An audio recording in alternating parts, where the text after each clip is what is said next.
Morning बच्चों, मैं आशुतोष कुमार आज आपको जीव विज्ञान पढ़ाऊँगा। जीव विज्ञान में हमारा पहला टॉपिक होगा जीवों में जनन। आज हम ये ऑनलाइन क्लासेस इसलिए स्टार्ट कर रहे हैं क्योंकि आप जानते ही हैं कि हमारे देश में कोरोना नामक एक महामारी का संक्रमण जो बहुत तेज़ी से फैल रहा है, जिसकी वजह से हमारे देश में लॉकडाउन की स्थिति लगी हुई है, जिसके कारण बच्चे आज विद्यालय में आकर पढ़ाई करने में असमर्थ हैं। इस समस्या को ध्यान में रखते हुए हमारे विद्यालय की टीम ने यह ऑनलाइन क्लासेस की व्यवस्था की है, जिसके द्वारा आप घर बैठे ही अपने सभी विषयों की शिक्षा को प्राप्त कर सकते हैं। तो चलिए आज हम बात करते हैं अपने टॉपिक पर। तो आज का हमारा टॉपिक है जीवों में जनन। अब हम देखते हैं जनन क्या होता है। ये जनन आज हम जानेंगे, जनन क्या है, किस लिए है, क्यों होता है और जनन से क्या लाभ है। तो पहले हम जानते हैं कि जनन होता क्या है। जनन को अंग्रेजी में रिप्रोडक्शन कहते हैं।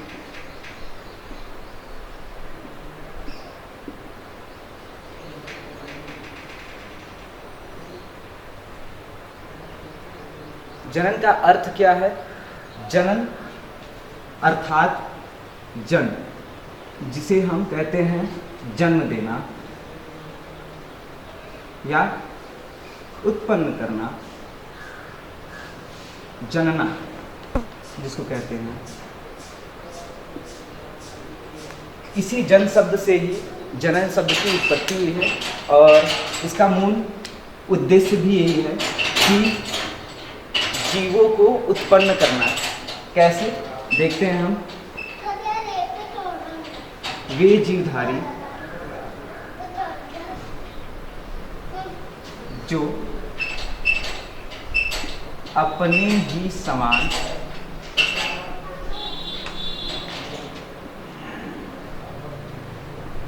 नए जीवों को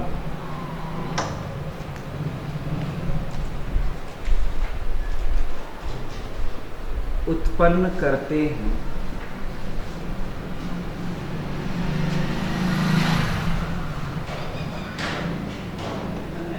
उस क्रिया को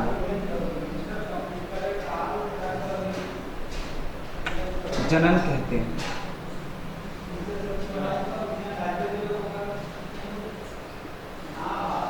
जैसा कि आप पिछली कक्षाओं में जानते होंगे, जनन का तात्पर्य सीधा यही है कि ऐसे जीवधारी जो अपने ही समान जीवों को उत्पन्न करते हैं, इस प्रकार उत्पन्न करने की यह क्रिया विधि ही जनन कहलाती है।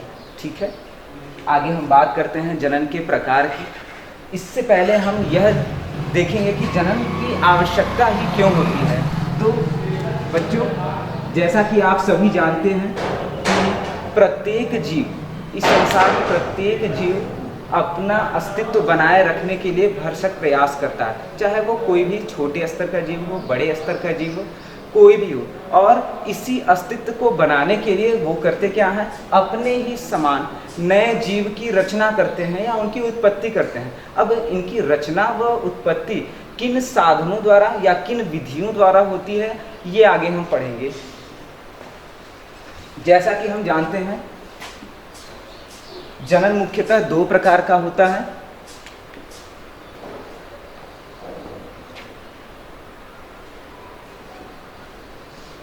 जनन के प्रकार, पहला अलैंगिक जनन,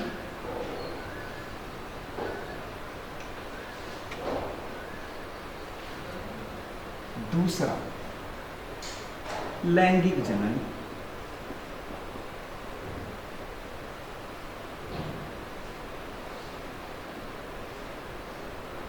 इसके अलावा बच्चों एक और जनन का प्रकार होता है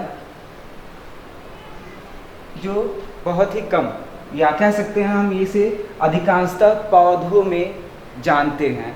यह दो तो जंतुओं और पौधों दोनों में आपको दिखेगा, लेकिन यह तीसरा जो है सिर्फ पौधों में महत्वपूर्णता से इसको देखा जाता है। इस तीसरे जनन विधि का नाम है कायिक जनन।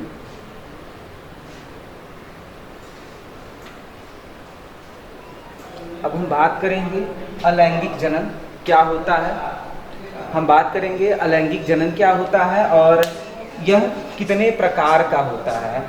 ठीक है, तो देखते हैं अलैंगिक जनन।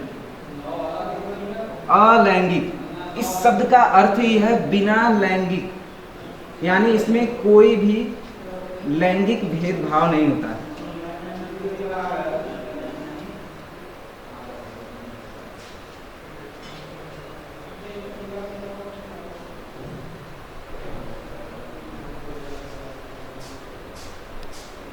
अलैंगिक जनन में लैंगिक विरूपता नहीं होती, यानी इसमें किसी भी प्रकार का लैंगिक भेद नहीं होता। इसमें एक ही प्रकार का जनक, जैसे देखते हैं हम,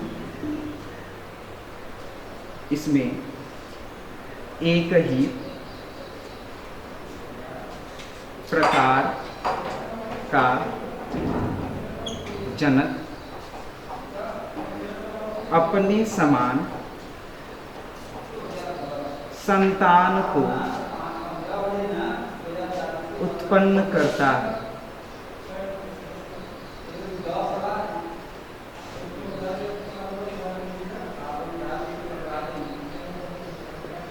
अब बच्चों बात ये आती है कि ये लैंगिक द्विरूपता क्या होता है। तो जैसा कि आप पिछली कक्षाओं में जानते हैं कि लैंगिक जनन के अंतर्गत नर व मादा दो प्रकार होते हैं। देखते हैं लैंगिक जनन में, जैसा कि आपने देखा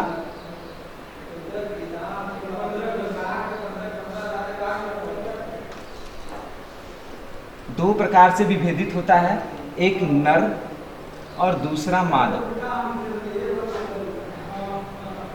ठीक है, यही लैंगिक द्विरूपता होती है, यानी दो प्रकार का लिंग भेद यहाँ होता है। दोस्तों बच्चों, हम इस लैंगिक द्विरूपता को लैंगिक जनन के टॉपिक में समझेंगे, लेकिन इससे पहले हम जानते हैं कि अलैंगिक जनन क्या होता है और इसमें क्या होता है और इसके कितने प्रकार होते हैं। चलो आइए देखते हैं हम। तो हमने देखा कि लैंगिक द्विरूपता के बिना इसमें एक ही प्रकार का जनक अपने समान संतान को उत्पन्न करता है। इस क्रियाविधि को अलैंगिक जनन कहते हैं।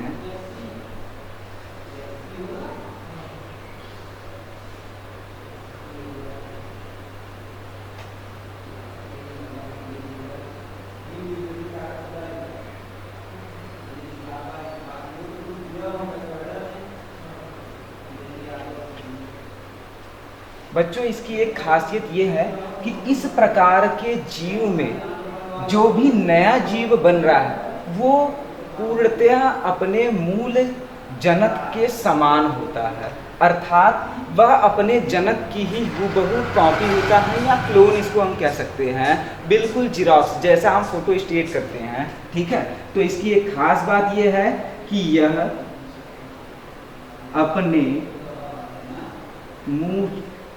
मूल जनक के समान या प्रतिलिपि होती है,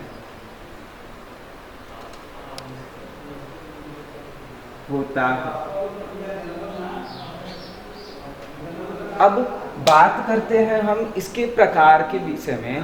तो इसका प्रकार कई प्रकार के होते हैं, जिसमें मुख्य प्रकारों को हम आज जानेंगे।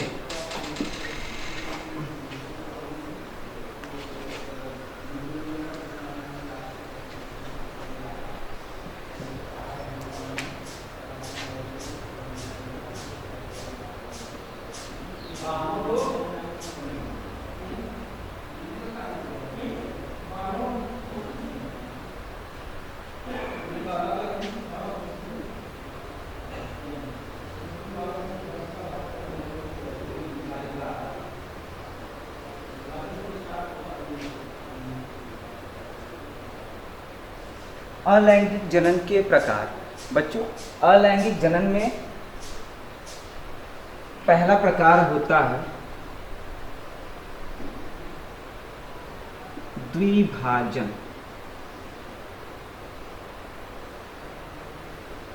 दूसरा प्रकार होता है विखंडन,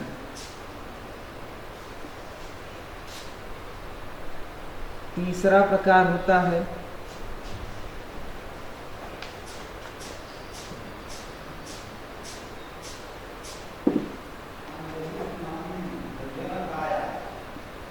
बीजाणु जनन।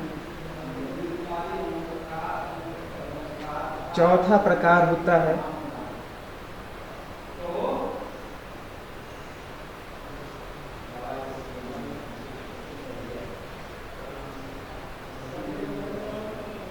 पुनरुद्भवन।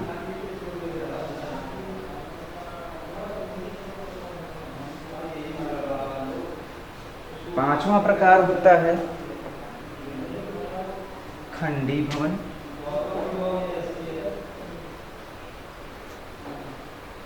और छठा प्रकार होता है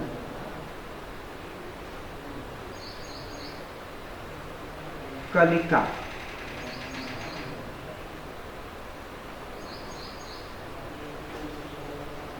जैसा कि हम जान रहे हैं द्विभाजन क्या होता है, इस शब्द का अर्थ देखते हैं। द्विभाजन का मतलब द्वि अर्थात दो, भाजन यानी विभक्त होना, दो भागों में। अर्थात दो भागों में विभक्त होना।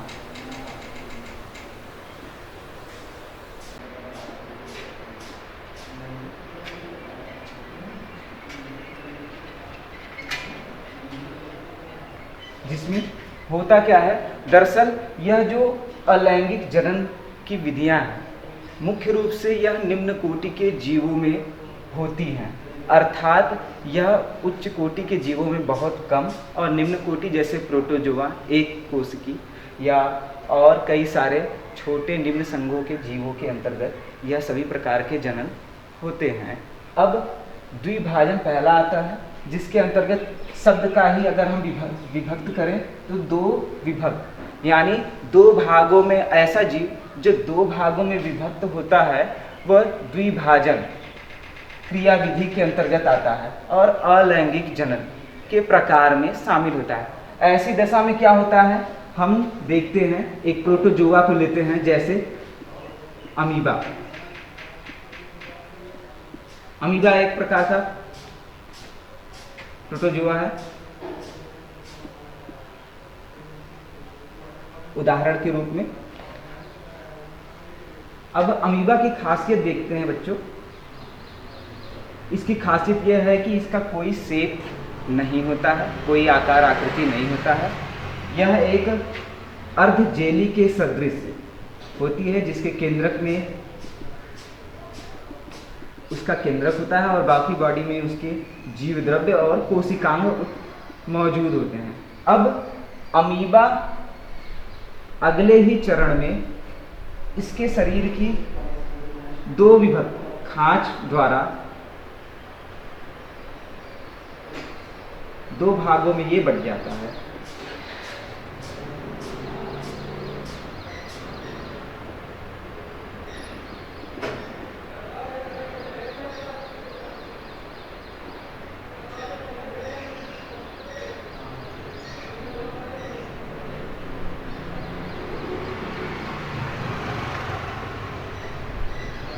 इस प्रकार से जब कोई जीव अपने शरीर को दो भागों में विभक्त करके दो नए जीवों के रूप में रूपांतरित हो जाता है तो इस प्रकार के विभाजन को हम द्विभाजन की श्रेणी में रखते हैं। विखंडन किसे कहते हैं, आइए हम देखते हैं विखंडन के बारे में।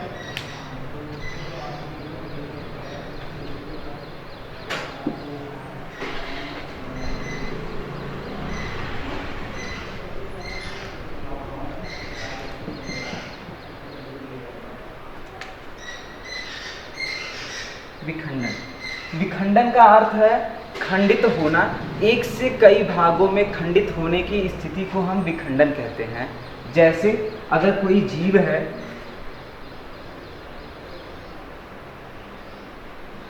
ये इसके जीव द्रव्य और ये इसका केंद्रक हो गया, एक से अधिक भागों में एक साथ खंडित होते हैं।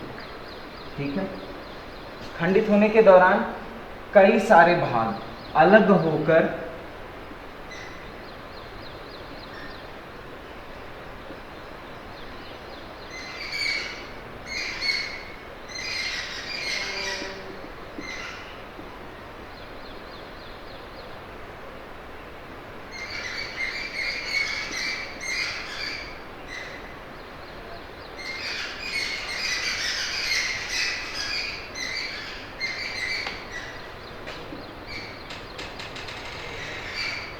कई सारे जीवों में यह नए जीवों के रूप में रूपांतरित हो जाते हैं। तो इस प्रकार के विभाजन को या इस प्रकार के अलगाव को हम विखंडन कहते हैं। बीजाणु जनन किसे कहते हैं? बीजाणु जनन के अंतर्गत क्या होता है कि जीव विशेष परिस्थितियों में, ऐसी दशा में जब उनका शरीर खंडित नहीं हो पाता है और विशेष कंडीशन के अंतर्गत यानी प्रतिकूल परिस्थितियों में कुछ जीव जो हैं बीजाणु के सदृश अपने जीव द्रव्यों का विखंडन करते हैं और परिस्थितियां जब अनुकूल होती हैं तब उन बीजाणुओं को वो मुक्त करके नए जीवों के रूप में अंकुरित होते हैं या उत्पन्न होते हैं। जैसे यह एक जीव है,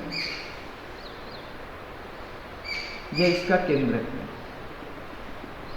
और यह इसका जीव द्रव्य है जिसमें इसके कोशिकांग और सेल ऑर्गन सारे उपस्थित होंगे। अब होता क्या है, दरअसल बीजाणु जनन के अंतर्गत इस प्रकार के जीव विशेष परिस्थितियों में अपने कोशिका भित्ति के अंदर ही केंद्रकों का बारंबार विभाजन कर लेते हैं। यह इसके केंद्रक हो गए, केंद्रकों का बारंबार विभाजन कर लेते हैं। विभाजन करने के दौरान जीव द्रव्य व कोशिकांगों का विभाजन होता है।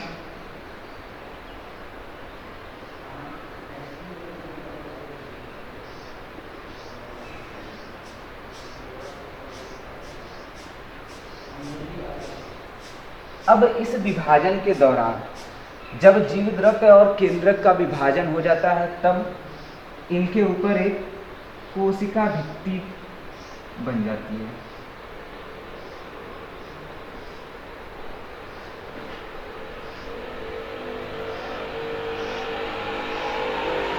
और इनका आवरण सुप्तावस्था में चला जाता है। यह जीव जो है सुप्तावस्था में चला जाता है। इसकी बाहरी भित्ति काफ़ी सख्त और मोटी हो जाती है,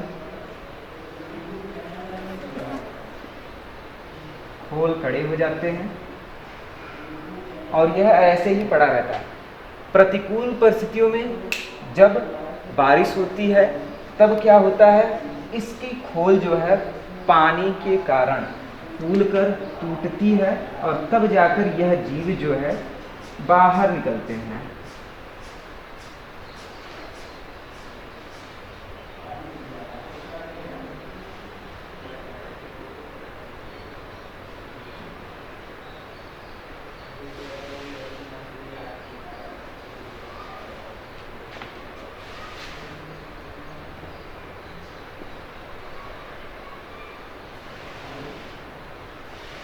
इस प्रकार ये सारे बीजाणु के जैसे जो नए जीव हैं यह बाहर निकलते हैं और निकलने के बाद यह जो है बाहर जर्मिनेट करते हैं यानी अंकुरित होते हैं और नए जीवों के रूप में उत्पन्न हो जाते हैं। अब हम बात करते हैं पुनरुद्भवन की। ठीक, पुनरुद्भवन क्या होता है, शब्द से ही हम देख लेते हैं इसको।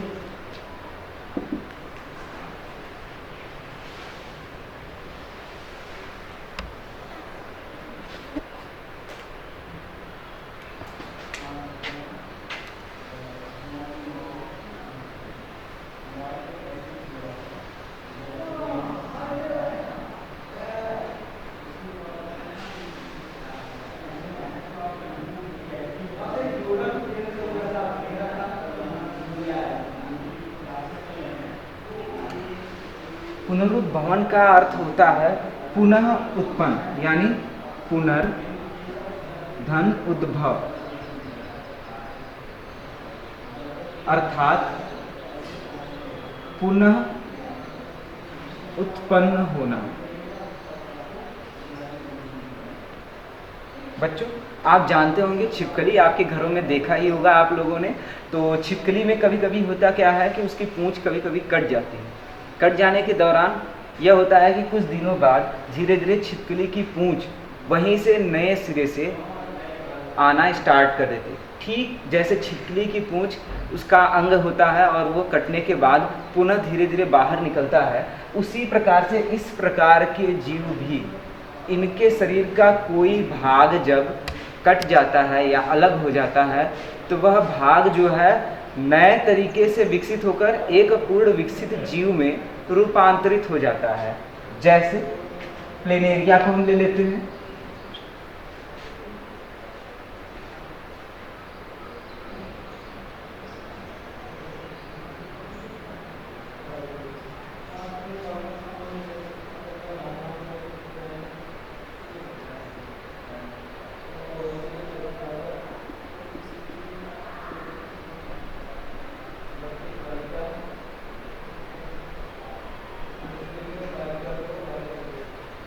यह एक सामान्य प्लेनेरिया है।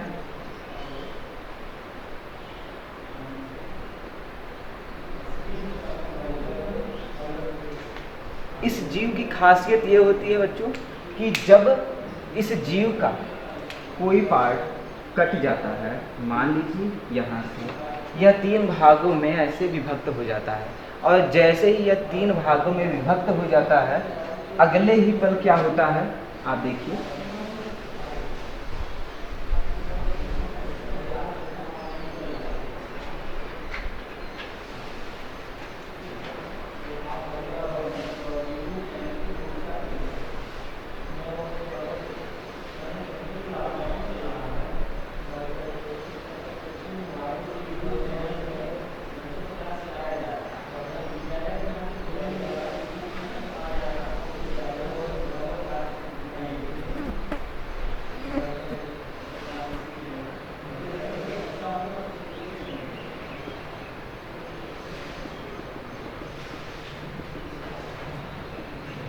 इस प्रकार से जब यह 3 भागों में विभक्त हो जाता है तब प्रत्येक भाग इसका, नीचे वाला भाग ले लेते हैं, प्रत्येक भाग इसका रीजनरेट होकर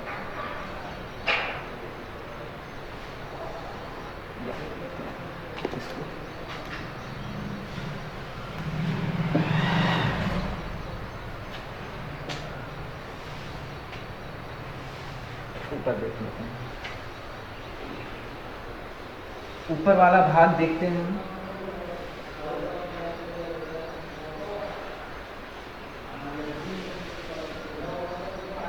अब यह ऊपर वाला भाग जो है रीजनरेट होकर अपने नीचे वाले भाग के अनुसार वृद्धि करता है कुछ इस प्रकार से। ठीक है, बीच वाला भाग देखते हैं।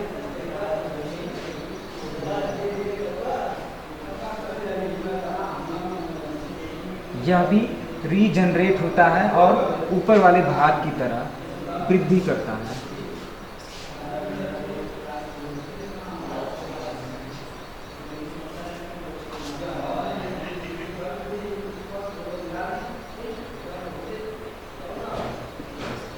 और इसी प्रकार तीसरा वाला भाग भी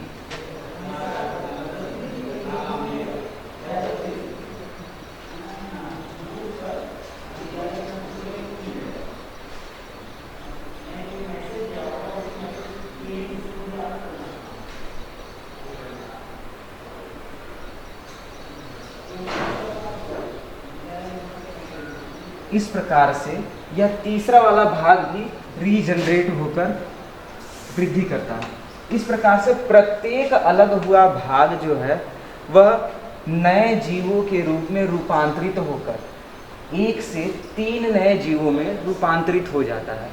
तो इस क्रियाविधि को पुनरुद्भवन कहते हैं, जहाँ प्रत्येक अलग हुआ भाग जो है अपने पुराने जनक के अनुसार, अपने पुराने जनक की शारीरिक रचना के अनुसार वृद्धि करता है और विकसित होकर एक नए जीव में बदल जाता है।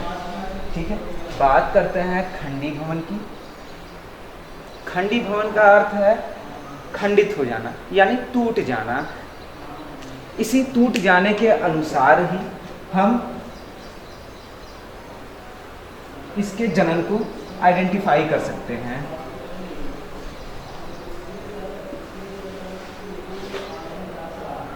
जैसे खंडित होना, टूट जाना। अब यदि कोई जीव है, मान लेते हैं वो अमीबा है, ठीक है। वह गमन कर रहा है, तैर रहा है, जा रहा है और इसको चोट लगती है, बहुत ज़्यादा चोट लगती है और इसके शरीर का कोई हिस्सा टूट जाता है। इस दौरान क्या होता है, वो हिस्सा अनियंत्रित होकर निकलता है। मान लीजिए इस वे में निकल रहा है, तो ऐसी दशा में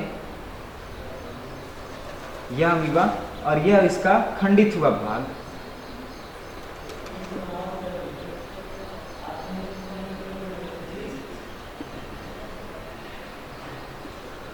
इस प्रकार से यह खंडित हुआ भाग भी आगे चलकर नए अमीबा के रूप में विकसित हो जाता है।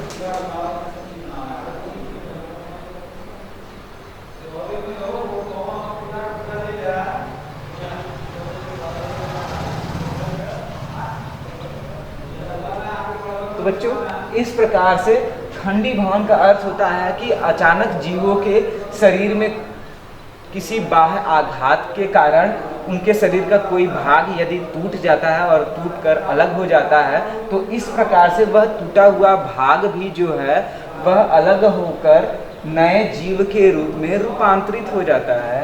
आगे चलते हैं। कलिका। कलिका को अंग्रेजी में हम कहते हैं बडिंग या बड, BUDD।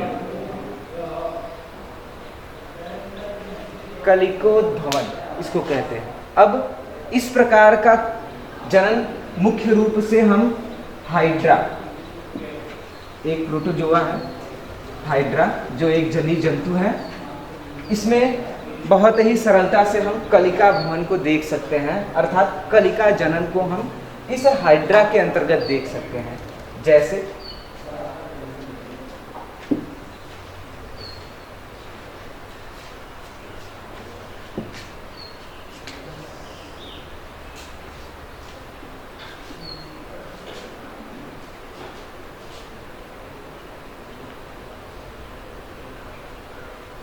अब एक हाइड्रा, जैसा कि आप हाई स्कूल में जानते ही होंगे हाइड्रा कैसा होता है, तो एक उसका लाइन डायग्राम मैं आपको बनाकर दिखा देता हूँ। ये उसके टेंटिकल्स वगैरह निकले होते हैं इस प्रकार से।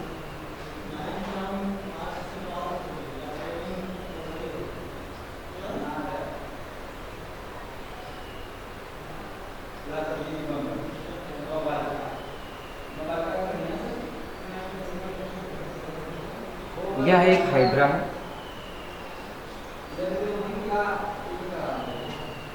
हाइड्रा के अंतर्गत होता क्या है,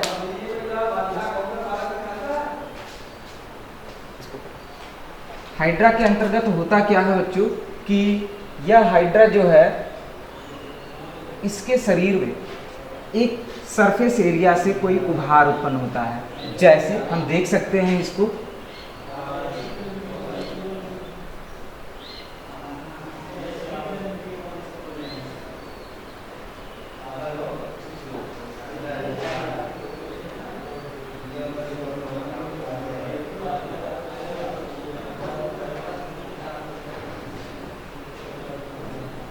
यह उभार, इसी उभार को हम बड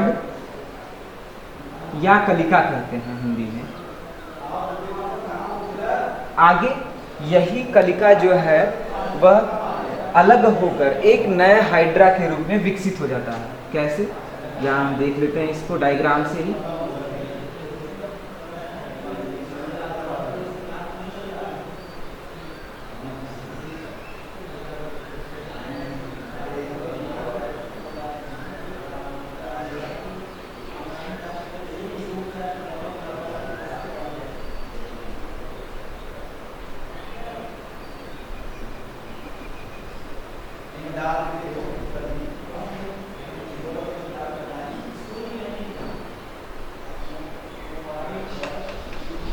इस प्रकार से यह जो बड है, यही बड जो है मुकुल, इसको मुकुलन या कलिकोद्भवन कहते हैं। ठीक है, यहाँ इसको हम मुकुलन भी कहते हैं। यही एक मुकुल के रूप में निकलता है, यानी कली के रूप में निकलता है और अलग होकर एक नवजात नए हाइड्रा के रूप में विकसित होता है।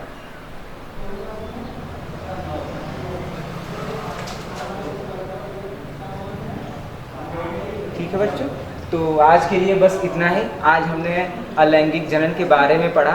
हम आगे आपको लैंगिक जनन के बारे में भी पढ़ाएंगे अगले हमारे सेशन में। तब तक के लिए